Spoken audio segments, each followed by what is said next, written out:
In the hills of Columbia County, Pennsylvania, lies a place that's straight out of a horror movie. The streets are paved, the sidewalks are curved, and the fire hydrants are there, but the houses are gone. Nature is slowly swallowing a town that no longer exists. This is Centralia, a modern ghost town erased by the map by an underground fire that has burned since 1962. Plumes of steam and toxic gas still vent from fissures in the earth, a constant reminder of the inferno raging in the abandoned coal mines deep below. This is the story of Centralia, Pennsylvania. Let's get spooky. Hey, spooky people, it's your best friend Kenny, and we are back with another spooky, disturbing story. Before we get to today's story, let's make sure that you are subscribed to this channel. Make sure that you like and share this video. The story of Centralia is more than a local curiosity or a tale about an environmental disaster.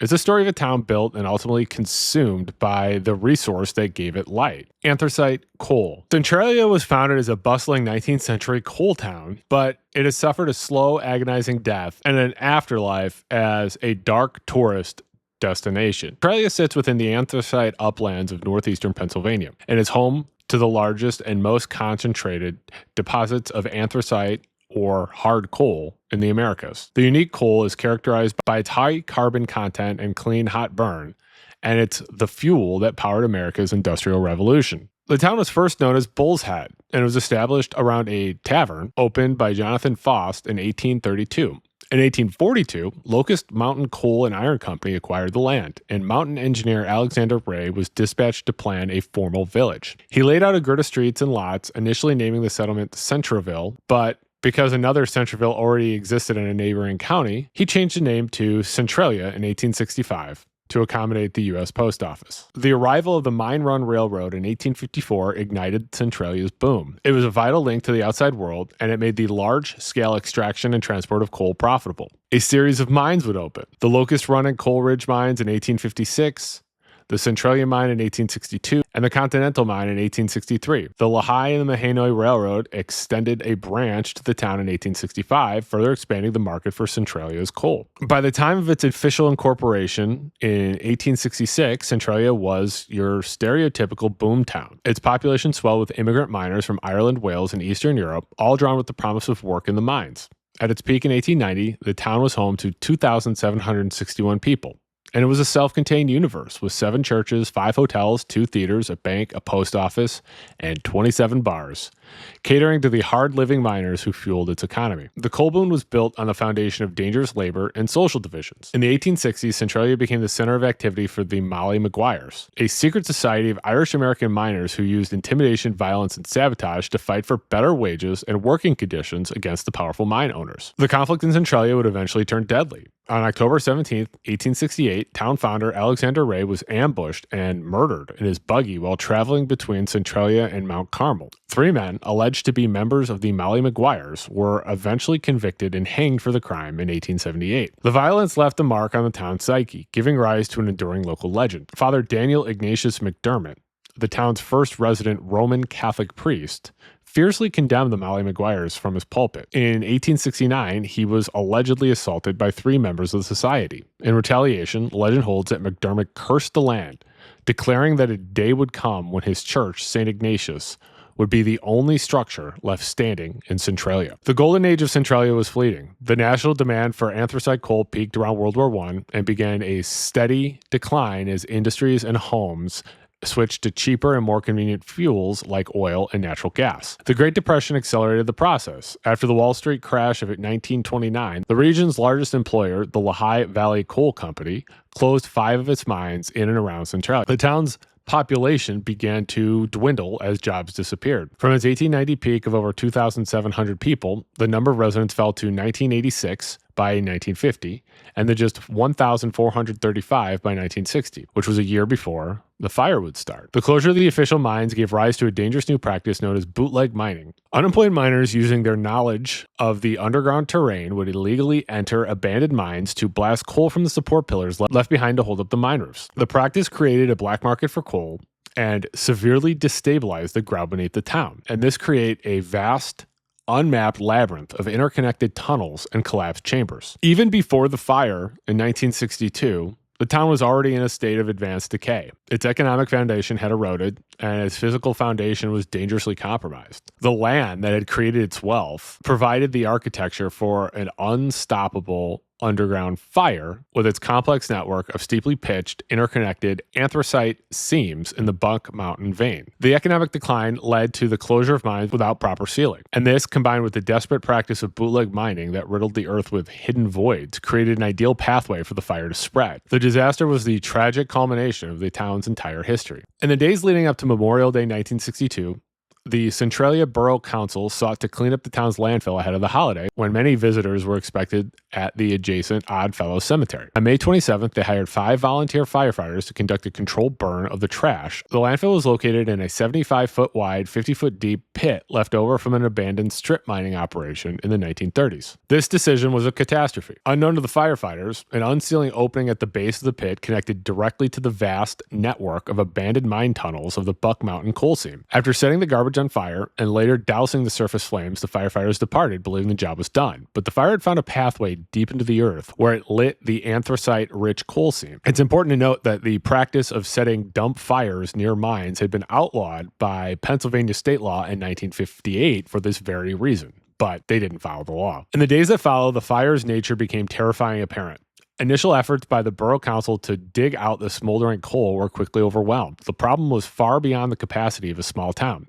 State and federal authorities were called in, but the response over the next 2 decades was a case of bureaucratic failure, characterized by underfunding, flawed engineering, and a fundamental underestimation of the fire's scale. The first major state-led effort was an excavation project contracted to Brighty Inc. for $20,000 in August 1962, and it was doomed from the start. Engineers estimated the fire's location based only on surface steam, which stopped, so they didn't do any exploratory drilling. The attempt to dig a trench around the fire backfired spectacularly. It breached the old mine chambers, which fed the flames with a rush of oxygen, causing the fire to intensify and spread even faster ahead of the excavation point. The project was also hampered by inadequate equipment and work restrictions, and it ran out of money by October, having spent more than double of its initial budget. A second attempt that winter to flush the mine with a slurry of crushed rock and water also failed. Unseasonably cold weather froze water lines and equipment, and officials realized they lacked enough material to completely fill the vast mine voids, which would allow the fire to simply burn around their incomplete barriers. By the spring of 1963, new steam vents appearing 700 feet away confirmed the project's failure. Between 1962 and 1978, over $3.3 million were spent on a series of similarly ineffective projects. The Underground Inferno, a phantom enemy, had proven itself uncontrollable. For nearly 20 years, the residents of Centralia lived in a state of uneasy coexistence with the fire beneath their feet. Early on, the danger seemed remote, an invisible curiosity. Some residents found novel advantages in this situation, enjoying snow-free sidewalks and yards in the winter, and harvesting tomatoes from gardens warmed by the subterranean heat. By the late 1970s, however, the threat became impossible to ignore. The fire had burned through an underground fly ash barrier installed years earlier and began moving directly under the town itself. The ground in some areas grew hot to the touch.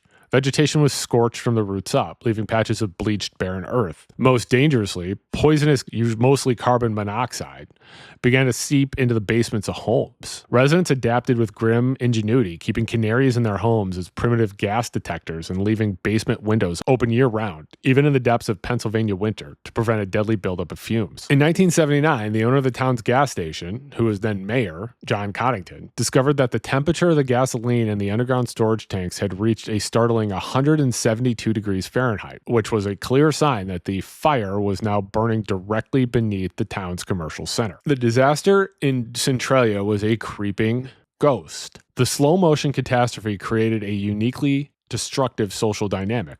Unlike an earthquake or a flood, which demands immediate and unified action, the gradual escalation of the fire allowed for years of denial and political inaction. It fractured the community, creating a deep divide between those who were terrified and demanded the government help to relocate, and those who were determined to stay, either through stubbornness or belief that the danger was exaggerated. This, combined with the invisible and slow-moving nature of the threat, prevented the kind of urgent, decisive intervention that might have saved the town in the fire's early years. The disaster's slow pace was a key reason why it was allowed to become all-consuming. There was an uneasy 2-decade truce between Centralia and the fire below.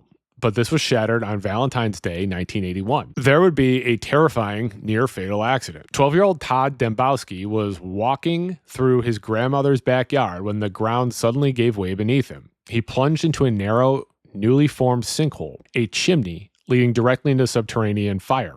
Hot steam, thick with a lethal combination of carbon monoxide, billowed from the chasm. As Domboski fell, he managed to grab onto an exposed tree root just below the surface. His cousin, luckily, witnessed the event and ran to his aid and managed to pull him out of the 150-foot deep fissure just as he was losing consciousness. The incident was a terrifying manifestation of the danger that had been lurking invisibly for years. It turned Centralia's chronic problem into a national media sensation, complete with dramatic headlines and television news crews descending upon the small town. The image of a child nearly swallowed by a fiery hole in his own backyard provided a human face to the disaster. It almost sounds like a scene from a movie, creating a level of public and political pressure that couldn't be ignored any longer. What happened to Domboski was the catalyst for decisive federal action. In 1983, the U.S. Office of Surface Mining, the OSM, released a comprehensive study on the fire. The report's conclusion was staggering. A full-scale excavation to extinguish the blaze would cost an estimated $663 million and would require the destruction of a significant portion of the town in the process. Looking at this astronomical figure, the government opted for what was a more pragmatic and cost-effective solution: moving the people instead of a fire. In 1984, the U.S. Congress appropriated $42 million for a voluntary buyout and relocation program for the residences and businesses of Centralia. The program was administered by the state's Department of Community and Economic Development and the Columbia County Redevelopment Authority, and it offered residents fair market value for their properties, allowing them to escape the escalating dangers. For many, the decision was tough. They were being asked to abandon homes that had been in their families for generations, leaving behind a lifetime of memories and a deep sense of community. Between 1985 and 1991, the vast majority of the population accepted the buyout. In total, 545 properties were acquired, and the town emptied out. The relocation program was initially voluntary, but the state's ultimate goal was the complete abandonment of Centralia. As a small but determined group of residents refused to sell their properties, the government's approach hardened. The justification was public safety. The state could not allow citizens to remain in an area it had deemed hazardous due to the risk of toxic gas exposure, among other hazards. In 1992, Pennsylvania invoked the power of eminent domain, condemning and seizing all 53 remaining properties in Centralia. This legal maneuver erased the town as a collective of private properties, transferring ownership of the entire 155-acre city to the state. The condemnation was followed by a systematic campaign of demolition. As families moved out, their homes were razed, leaving behind an eerie, unnatural landscape of ghost streets, a fully intact infrastructure of roads, sidewalks, and driveways leading to empty, overgrown lots where houses once stood. The only way to save the people of Centralia was to kill the town itself, and this was a dilemma in disaster response. The moment when Centralia was no longer considered a home to be preserved, and instead became a hazard that needed to be eliminated. The media attention that brought salvation to the towns in the form of the buyout program also triggered the government policy that ensured the complete and final erasure of the community. Despite the state's declaration of eminent domain and the systematic demolition of their neighbors' homes, a small, defiant group of residents refused to leave, because of course. Their numbers dwindled over the years, from 63 in 1990 to fewer than a dozen by the early 2000s. But their resolve remained the same. These holdouts became the final living resistance to the fate of Centralia. They were motivated by a complex mix of multi-generational attachment to the area, a fierce libertarian defiance of government authority, and a suspicion of the state's motives. The suspicion became a conspiracy theory. Many of the residents came to believe that the mine fire was merely a convenient pretext for a massive government-backed land grab. They pointed to the fact that the borough of Centralia owned the mineral rights to the vast and valuable anthracite reserves beneath the town, a resource potentially worth $1 billion. As long as the borough existed and residents remained, those rights could not be easily exploited. The holdouts argued that the state's real goal was to extinguish the town's existence, thereby gaining control of its mineral wealth for the benefit of private mining interests like the nearby Black Shack Coal Corporation. For over 2 decades, the holdouts waged a legal war against the Commonwealth of Pennsylvania. They filed numerous lawsuits challenging the legality of the eminent domain seizure, arguing that the fire posed no immediate threat to their specific homes, that the state's actions were an unconstitutional abuse of power. The state argued that its actions were a necessary exercise of its police power to protect citizens from a known public health hazard. The courts consistently sided with the state. In 1995, the Pennsylvania Supreme Court declined to hear the property owner's appeal, effectively upholding the condemnation. Legally, the holdouts were now squatters on a state-owned land. The state began sending periodic eviction notices, which residents like Mayor Lamar Mervine would simply collect in a drawer. a symbol of their passive resistance. Life in the ghost town took on a surreal quality. The remaining residents maintained their homes and yards meticulously, creating islands of order amidst the approaching wilderness. They plowed their own streets in the winter and dealt with a constant stream of tourists, journalists, and paranormal investigators drawn by the town's morbid fame. The long standoff finally came to an unexpected end in October 2013. After years of being tied up in the courts, the state government reached a settlement with the handful of residents still living in Centralia. The terms of the agreement were a compromise. The residents received a cash payout and were granted life estates. This arrangement gave them the right to remain in their homes for the rest of their lives, free from the threat of eviction. The settlement stipulated that upon the death of the last resident, their property would revert to the state to be demolished like all the others.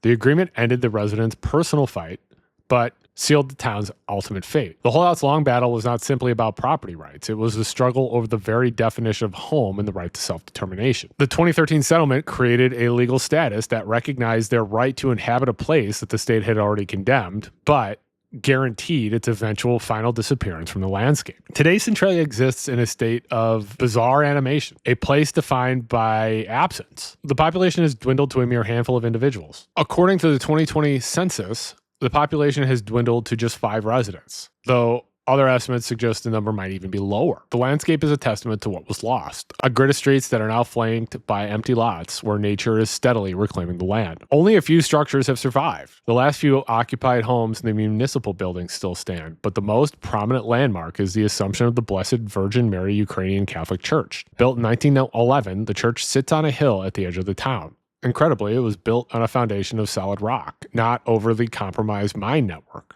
which has spared it from condemnation. And it remains an active parish, holding weekly services and standing as a symbol of faith and endurance against a backdrop of desolation. Beneath the ground surface, the fire continues its slow, relentless burn. It is spread over an area of approximately 400 acres, and it's slowly moving through the remaining 3,700 acres of accessible coal seams. Experts estimate that there is enough fuel to sustain the blaze for at least another century, and perhaps as long as 250 years. Although dramatic plumes of smoke are now a rare sight, the ground in certain areas remains hot, and the toxic gases continue to vent into the atmosphere, a perpetual reminder of the disaster. For decades, the most iconic feature of modern Centralia was a road, a 3/4-mile stretch of Pennsylvania Route 61, which ran directly through Centralia.